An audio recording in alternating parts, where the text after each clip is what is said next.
First of all, can you please just tell us a little bit about your research? Okay, well, my research is looking at the problem of the adjustability in the housing stock, and the problem that when we try and build for one group or another, we end up almost certainly building the wrong thing, or that need will change over time. And that creates a series of risks for the investor, it creates a series of well-being and welfare problems for the occupier, and ultimately it can start to create this breaking down of communities as people need to move. And this used to work kind of okay when the housing ladder was functioning. It hasn't really functioned well since before the financial crisis, and newer housing is actually very hard to adjust or change because it performs better, the way it's owned is defined, it tends to be denser, and so therefore very hard to extend or adapt. And so I'm looking at this problem which many different fields have addressed over time, but never as a whole system problem. So architects think we can just build bigger, baggier homes, and that's fine. Economists say, of course, that has affordability problems, just use the housing ladder, and that has its problems.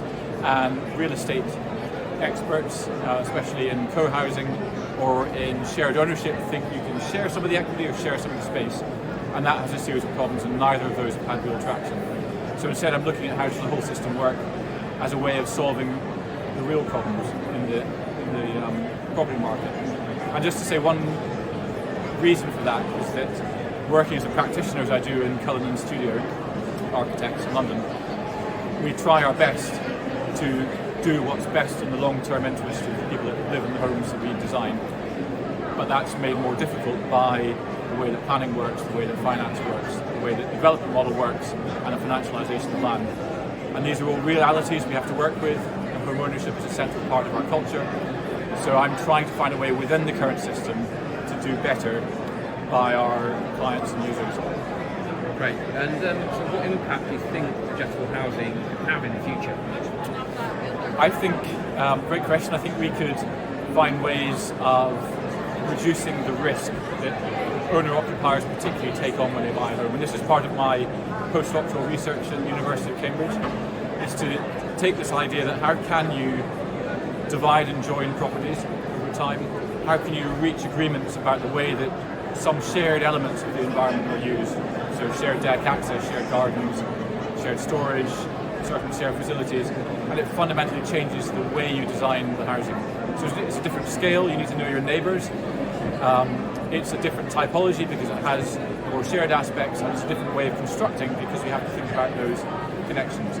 But the biggest thing I think, and I'm working on this now at Cambridge, is what's the opportunity for reducing the carbon intensity of new housing. So it's all very well saying let's do EPC A or B rated new homes which perform well. If that home is also too big for its occupier and therefore wasteful of its space. We know from the census now, finally we heard, and we knew it all along, 69% of our housing stock is under-occupied. That means we're wasting an awful lot of carbon, materials, space, heating energy, embodied carbon. And so that means that the whole framing of the carbon discussion as relates to housing and infrastructure is kind of wrong. And yet we're still rewarding it in certain ways in the way we invest. And so this is the game changer, I think. Okay, and what influence do you hope your paper will have in the future? Let's think. Big impact, macro impact, I think we could have a productivity benefit. If people are living in a home that's too small, they're going to move. They're going to move further away from where they need to be. That will knock out one or other person in a dual career household from the labour force.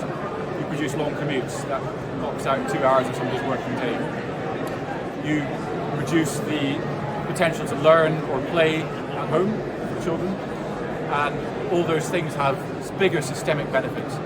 So I think, even aside from the well-being and the carbon opportunities that we have, and let's remember some of these things relate only to new building stock, but if we can start to think about the flexibility of our stock over the longer term, there's climate and the productivity gains to be had. And a final question, what's your reaction to winning the Early Career Researchers Prize? I was delighted because a PhD, as I did with Professor Flora Samuel, who's now at the University of Cambridge. My PhD was at the University of Reading. It's a long old haul, and it's a most amazing journey. My other supervisors were Jeff Mean in economics, and the late Sarah Sace in real estate. And what's exciting is that all these conversations produce a more and more multi-dimensional proposition or set of problems, and framing those is the big difficulty. So framing those in 100,000 words in a PhD, and then to have the challenge of having to use this huge, amazing funding opportunity I have from the Arts and Humanities Research Council and UK Research and Innovation to progress this problem statement into a proposition, reframe it in your 5,000 word challenge, or it was 8,000 words, I forget, 10 or 8,000 words. I got it down to 5, but that framing is the important thing, because it's too complicated to make it longer, and I hope in speaking I've tried to summarize it clearly, but to frame a complicated problem that touches on multiple fields to an interdisciplinary audience is super hard.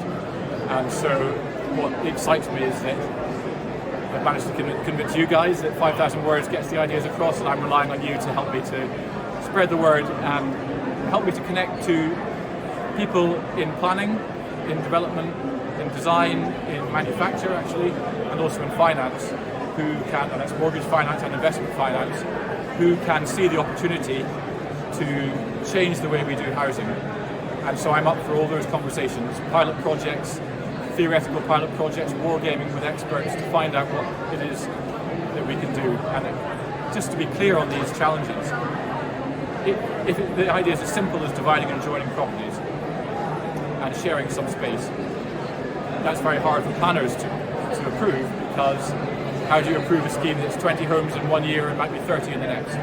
How do you invest in something where there's some ambiguity about what's owned? And how do you convince the consumer or the seller, the real estate professionals, that what they're buying is clearly defined enough to be mortgaged and governed, and all those complicated aspects that we take for granted in silly boxes of housing or centrally managed social housing. So it's something in between. It's good ordinary housing, and that's the challenge. Can we do good ordinary housing in the 21st century? It's a great way to finish. Thank you very much.